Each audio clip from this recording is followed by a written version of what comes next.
I'm Nick Westergaard, and this is On Brand, helping you tell your story.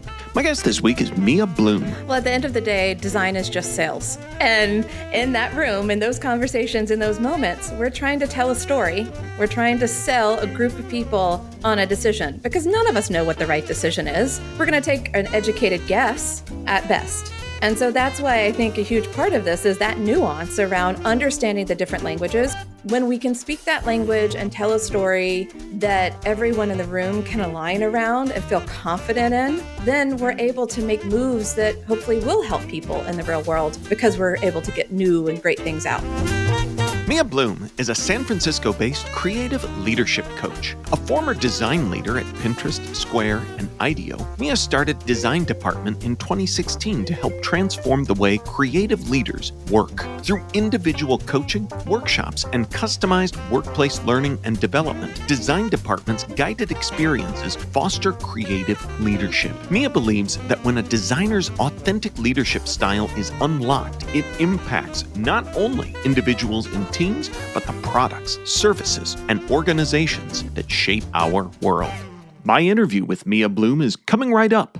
But first, as a person with a very deep voice, I'm hired all the time for advertising campaigns. But a deep voice doesn't sell B2B, and advertising on the wrong platform doesn't sell B2B either. That's why if you're a B2B marketer, you should use LinkedIn ads. LinkedIn has the targeting capabilities to help you reach the world's largest professional audience. That's right, over 70 million decision makers all in one place. All the big wigs, then medium wigs, also small wigs who are on the path to becoming big wigs. Okay, that's enough about wigs. LinkedIn ads allows you to focus on getting your B2B message to the right people. So, does that mean you should use ads on LinkedIn instead of hiring me, the man with the deepest voice in the world? Yes, it does. Get started today and see why LinkedIn is the place to be to be. We'll even give you a $100 credit on your next campaign. Go to linkedin.com/MPN to claim your credit. That's linkedin.com/MPN. Terms and conditions apply. Mia Blume, welcome to On Brand. Thanks for having me, Nick. I really appreciate it. I am excited to chat with you. You have, I almost feel, I don't know that you can quite safely confine leadership to one side of the brain, but there definitely seems to be a duality when it comes to creativity and leadership. Talk about what led you to connect these particular dots. Yeah, I do think there is some conflict there. And I definitely see that in my own experience and career, as well as the people that I work with. But I think at the end of the day, professional creatives want to make things and get things into the world, right? And a huge part of that is their ability to navigate business, relationships, decision-making. And so it inherently becomes a leadership process, even if they don't think of themselves as leaders in the organization. And so to truly get great things out into the world, to create, we have to be good leaders. Well said. And in thinking about that, do you have people that come from both sides of that equation? Are there people that say, hey, I am a creative thinker that wants to know more about leadership? Or is it more, I'm a leader that wants to be a better creative thinker? That's a good question. A little bit of both, but I primarily work with the creatives, the makers who know they have a creative process or know they're in love with the craft and they want to make something, right? They have some sort of passion around making for the world or for people.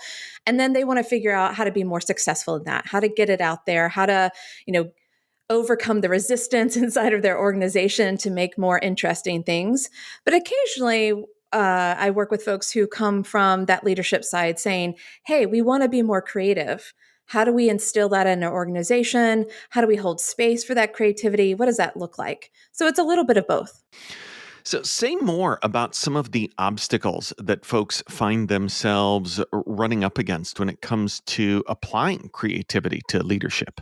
Yeah, it's a good question. I primarily work with creatives and designers that work in technology. And one of the challenging things that they tend to face in their organizations is this balance between creativity, intuition, and data.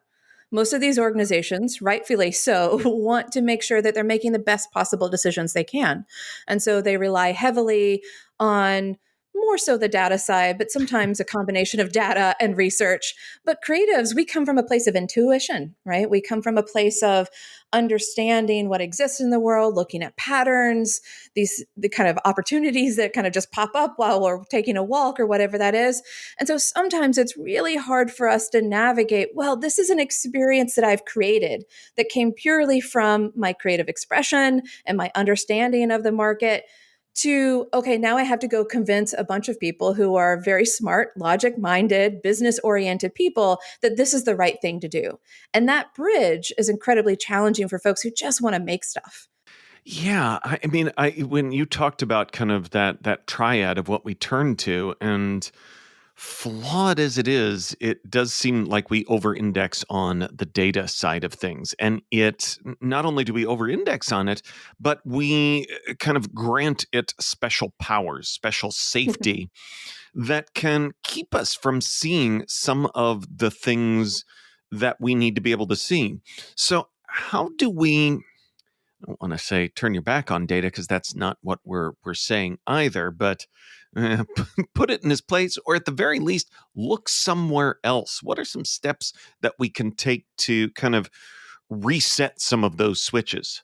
Yeah, I think it's really about finding, dare I say, balance, but a little bit more balance across the why. Because a huge part of this is coming to the table, coming to the conversation, the debate, whatever it feels like in that moment with your cross functional peers and colleagues, and saying, okay, why is this the right decision for us to make? And being able to hold space for the different kinds of whys. A lot of times we'll start with the data, but from the design and research side of things, we often start with the why of the people. Why does this matter? Why does this improve their lives? Why will this be good for them? Why do they want it? Why do we think they'll buy it? So a bit more of the psychology and understanding humans. And if we can at least find an intersection of those two, we're doing pretty good. But then I think there's that space for the third stuff, the more amorphous, creative side of things, and just holding space for the craft and being able to balance that. And brands are trying, I know organizations that are trying really hard to balance those things, but it's tricky. And it takes a lot of organizational and relationship nuance and skill to Right. be able to navigate those conversations in that room. Well, I like the language that you've used there, and I think that there's some really important clues that we can find in language and also that help us to reinforce some of this. But you talking about the need for holding both is key, because we don't want to say it's one or the other, because as you were talking about things as important as finding identifying that why that leads us down that creative journey, that's also got some great intersectionality with where data and insights can help us and provide an assist along the way. But we that's a gray area, and it seems that we increasingly in challenging times like these black and white things. Yeah. Well, at the end of the day, design is just sales. Like, and in that room, in those conversations, in those moments, we're trying to tell a story. We're trying to sell a group of people on a decision, because none of us know what the right decision is. We're going to take an educated guess at best. And so that's why I think a huge part of this is that nuance around understanding the different languages, which, we talk about knowing your audience. Well, this is your internal audience. Know your audience, know their language. And when I started teaching creatives teaching creatives business and the language of business, there was a huge resistance. And I get it. It's, lots of acronyms. It sounds very unhuman, right? Like it is a whole other language. But when we can speak that language and tell a story that everyone in the room can align around and feel confident in, then we're able to make moves that hopefully will help people in the real world, because we're able to get new and great things out. In connecting those dots, I think I mean, it's easy to kind of hear some things quickly and kind of think, oh, those are important things, design, sales, data. But to me, the real through line with all of that, and might be something obvious for me to see given how I introduce this show every week, is the idea that story is a path that helps us to connect many of those dots. That with design and data, we can find that story that we're telling that facilitates sales, leadership, and really lots of different aspects of the organization along the way. Definitely. It is, you know, I've had many conversations with creatives who were like, I got in this because I want to make things. And I'm like, I hear you. But in order to make things that actually see the light of day, we have to be able to do this other work. We have to align people around it, tell a story, connect to their identity, do the research, craft a narrative around what we've made. And unfortunately, that's a lot more of the work than just the crafting and making of the thing itself. So you spoke once again on the crafting, the making of the thing. When it comes to creative leadership, how do you most often find yourself translating that making of the thing into when it comes to leadership? Is it a personal leadership philosophy? Is it something that takes the form of an organizational strategy, something that informs culture? Where is the destination that you're often driving towards in working with leaders? Yeah. Well, one thing I've learned about myself and many other creatives is that identity really matters. We are often connected to something that we made or craft along the way. And so as leaders become official leaders, whether they step into a management position or want to have more impact in their organization, the thing they have to be able to do is see that they're designing at a new scale. So before, maybe they were designing a website or a product or a service, and they owned a piece of that and they had very clear problems that they were solving. But as a leader, you're designing at a bigger scale. You're designing your team, the organization, the way it works. And if you can see those new challenges, and it doesn't always feel like this, but if you can see those new challenges as a design problem, it's so much easier to feel like, oh, I'm still doing what I know, but just in a new way. On Brand will be right back after this. As a person with a very deep voice, I'm hired all the time for advertising campaigns. But a deep voice doesn't sell B2B, and advertising on the wrong platform doesn't sell B2B either. That's why if you're a B2B marketer, you should use LinkedIn ads. LinkedIn has the targeting capabilities to help you reach the world's largest professional audience. That's right, over 70 million decision makers all in one place. All the big wigs, then medium wigs, also small wigs who are on the path to becoming big wigs. Okay, that's enough about wigs. LinkedIn ads allows you to focus on getting your B2B message to the right people. So, does that mean you should use ads on LinkedIn instead of hiring me, the man with the deepest voice in the world? Yes. Yes, it does. Get started today and see why LinkedIn is the place to be to be. We'll even give you a $100 credit on your next campaign. Go to linkedin.com/MPN to claim your credit. That's linkedin.com/MPN. Terms and conditions apply. Now, back to the show. So we've been talking a lot about saying it like this and the language around everything.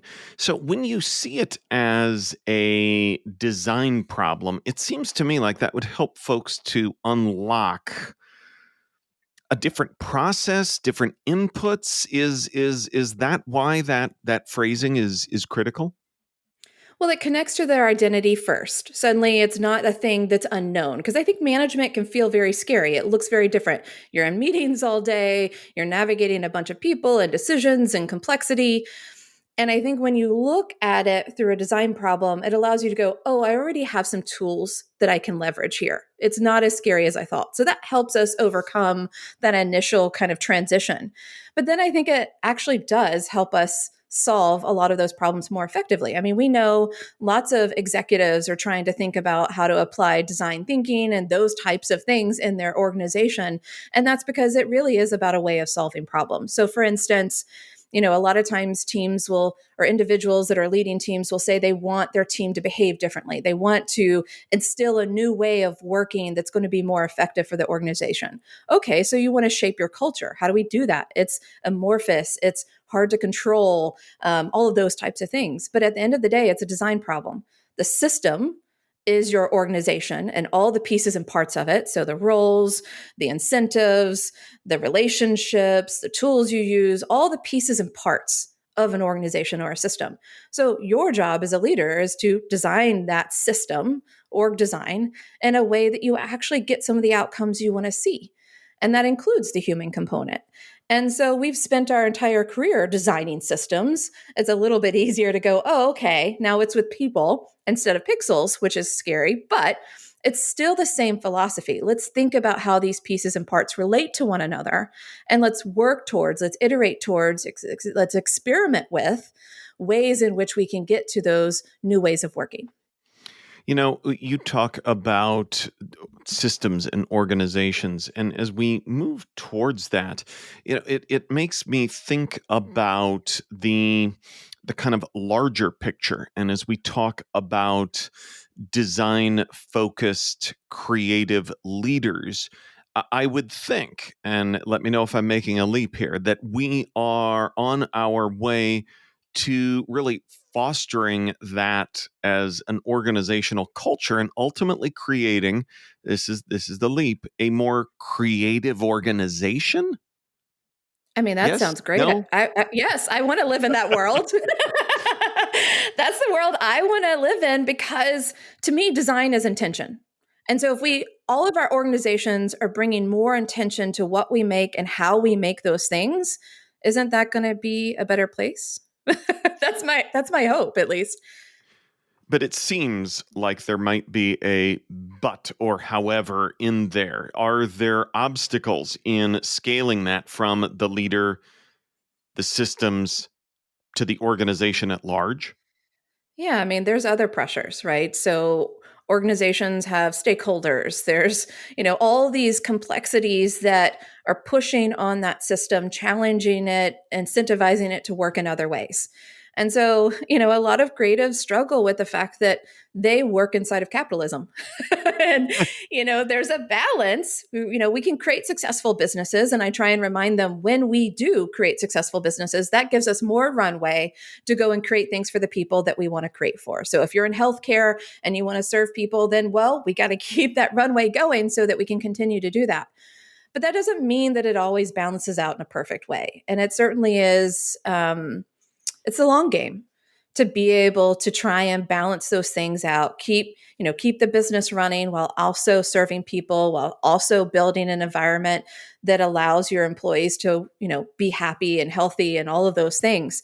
And I don't think anyone gets them all right at the same time. And that's the hardship of being a leader, is navigating through those ups and downs, knowing that it's still getting better, but it's never perfect. Yeah. Yeah. Oh, that is so true. And in thinking about it never being perfect, I'm reminded of another challenge. We talk about, I almost think of them as like the dimmer switches of the different tools that we have. And we often, again, will be drawn to the data. It feels safer. And that can be on the upfront exploratory aspect of problem solving and leadership. But when it comes to organizational outcomes and helping us to know what we've accomplished, that's another area on, pulling back to that data reliance as well. How can we better connect, our creative solutions to problems with outcomes that we can measure? Yeah, a lot of organizations focus so much on, success is hitting this metric. And sometimes we're good at defining those metrics and sometimes we're not. And so it's very easy for teams to get so focused on, I got to hit this number, I got to hit this number, and losing sight of all the other things that we might be trying to create that are hard to measure. Like satisfaction and love for the product. I come from a product design background where most of my time was creating products and services that people wanted to use. And some of that is really hard to measure. But we knew we wanted it. But if the only incentive we have is to hit a particular metric, it's really easy for that to fall by the wayside. And so, right now, or for a lot of teams and individuals in design roles, they have to carry both. They're trying to hit that number and please the business while also understanding whether they are serving the people that they are building for. And it's really hard when it seems like the business doesn't care about both because they carry that on their shoulders.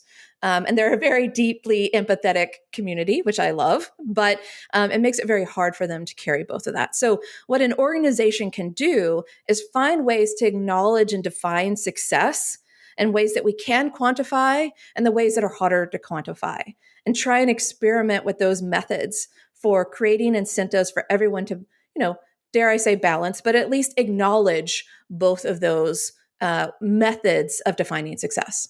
That's once again, it asks that big question of not either or, but both and being able to hold both of those thoughts, approaches at the same time, which is not as easy as it sounds for many out there. So that alone, I'd say, is an important manner of focus or something to do from here that's going to be a big challenge too in thinking about ongoing measurement.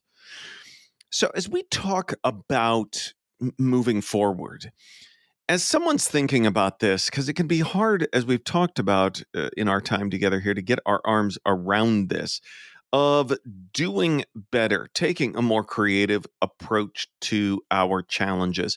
If someone is saying, boy, I heard Mia talking about this, I want to be better at that. What's something that someone can take to the next problem after they, pause this podcast or are done with this podcast and are on to the next challenge in their day? Is there a go-to strategy for boosting one's own creative approach to the problems that we encounter? My best recommendation for that is to find a partner. So the very first time that you try and, look at both of these or hold both business and the creative side of things at the same time, the measurable, the immeasurable, find a partner who's really good at the other part. And find someone that you can collaborate with throughout that process to define some new ways of approaching that.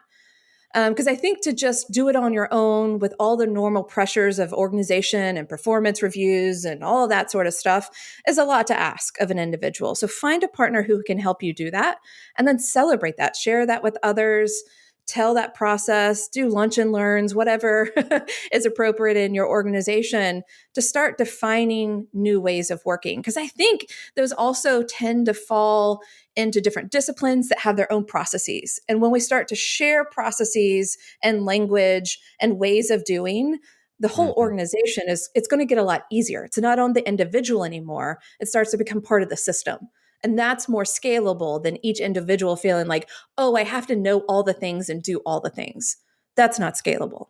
That is such a great point. And the scalability, I think, is really key. And part of the challenge beyond the abstract nature of creative thinking is that scalability of how do I do this across all of these different things as well. So definitely a good advice and something that for a hard challenge, someone can listen to this and go do. Well, Mia, I've been smiling several times throughout our conversation together. And as we start to wrap things up, I always love asking people, especially creative folks, for a brand that has made them smile recently. So who out there has produced a smile-worthy response from you? This is maybe not as recent as you were hoping, but did you ever see the Loom Candle from maybe a year or so ago? I'm trying to remember. Okay. Give us a So refresher. Loom is a company that provides software that allows you to record so that you don't have as many live Zoom meetings. So Right. Zoom Yes, versus yes. Loom. And so they released this candle about a year ago that had canceled meetings on it. And it was a way to celebrate the fact that you had more canceled meetings by using their product. And I thought it was genius because it was one of those things that was at the intersection of, yes, it acknowledges the value proposition of this product and this brand, but it is so about me and my identity. And I'm going to light a cancel to my, or light a meeting. Sorry, I can't words today. I'm going to light a candle to my canceled meetings. And that was just so spot on during that time where everyone's working from home and so sick of Zoom and all those things. So I thought that was a perfect brand moment.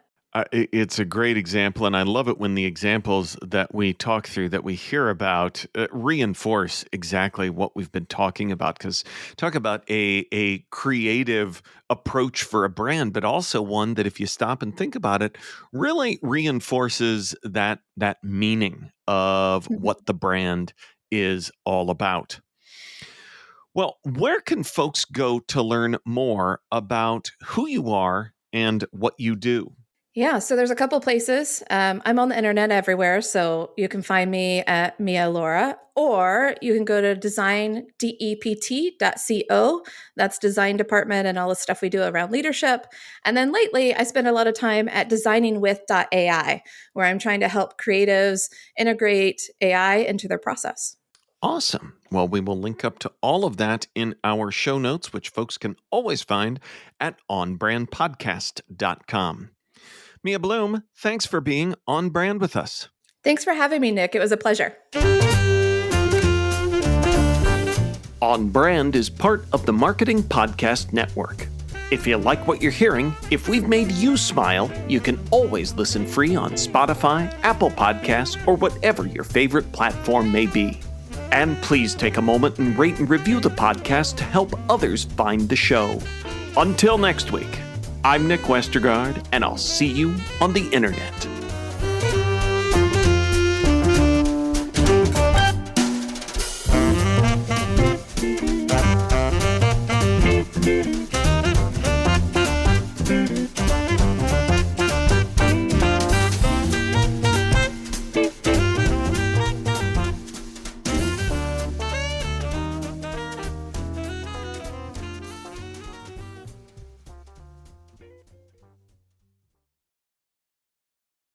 This podcast is heard along the Marketing Podcast Network. For more great marketing podcasts, visit marketingpodcasts.net.